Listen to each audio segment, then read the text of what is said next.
Hi, my name is Julie, and I'm a recovered neoconservative. Today I want to share my story on how I got involved in the liberty movement. The main reason I want to share my story is to give some hope to liberty activists. Even the most hardcore neocon, like I used to be, is capable of changing their ways. Ever since I was a little kid, I was always interested in politics. My parents were both Republicans, so I guess I thought that Republicanism had been passed on to me in the bloodstream. I would listen to my dad's talk radio shows, Rush Limbaugh and all those other clowns, and simply repeat whatever they were saying that day. Because back then, I thought there was only two options, the red team and the blue team. And I was on the red team, the Republican side, the good side. And the blue team was the enemy, the Democrats, who wanted to destroy America. The first presidential election that I remember was in 1996, and I supported Bob Dole because he had an R after his name. He was a Republican, like me. And this is really embarrassing, but I was 8 years old at the time, and I was actually marching around my house with a Bob Dole for President sign.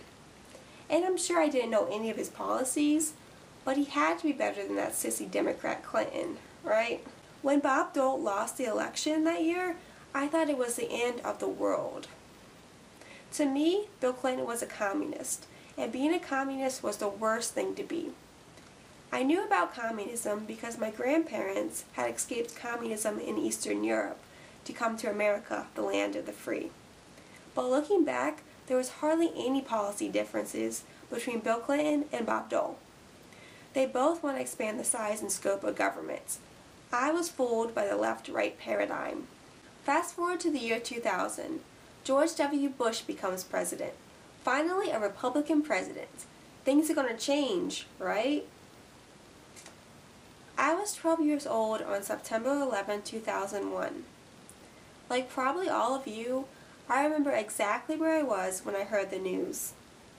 My government school had never taught me anything about our intervention in the Middle East. I had no idea who Osama bin Laden was. But I went home and I listened to the media pundits on TV that day, and they told me that the terrorists hated us for our freedoms. I did no independent research on this and believed whatever they told me.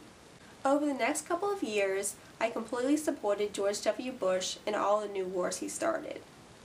I was tricked into believing that the 9/11 attacks were connected to Iraq. I thought these wars showed that we weren't weak. For some reason, I thought that bombing a bunch of countries showed just how strong we were, and that no one would attack us if we did this. I had never heard of the concept of blowback. I never for a minute thought that maybe, just maybe, our foreign policy, which has killed thousands and thousands of innocent civilians over the years, might just motivate people to attack us. I knew I wasn't supposed to criticize a Republican president, but I slowly began to question Bush's actions. Bush signed the Patriot Act in October 2001. This gives the federal government the power to spy on citizens without a warrant. Were Republicans supposed to be about limited government and freedom? These wars have cost us trillions of taxpayer dollars. Were Republicans supposed to be about fiscal responsibility? These wars have killed or disfigured thousands and thousands of children in the Middle East.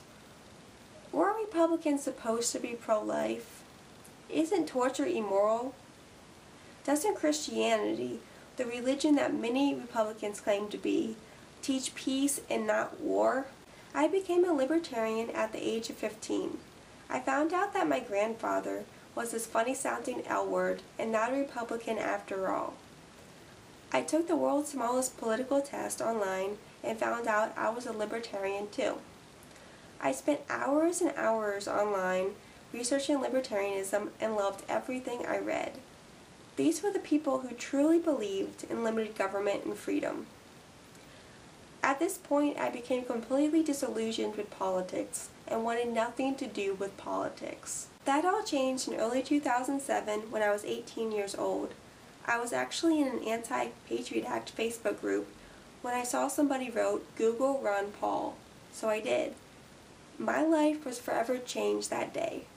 I learned about Ron Paul, who was a modern-day founding father. He spoke the truth. He was anti-war and pro-freedom. Ron Paul introduced me to the Austrian School of Economics. It's been refreshing to see such an honest and principled man running for president. Ron Paul has helped me discover my mission in life. I now believe I have an obligation to spread the message of liberty. The most important lesson that I've learned is it's not the left versus the right, it's the state versus you. It's unfortunate that so many people still have my 8-year-old mentality that the enemy is Republicans or Democrats. My main goal now is outreach and education.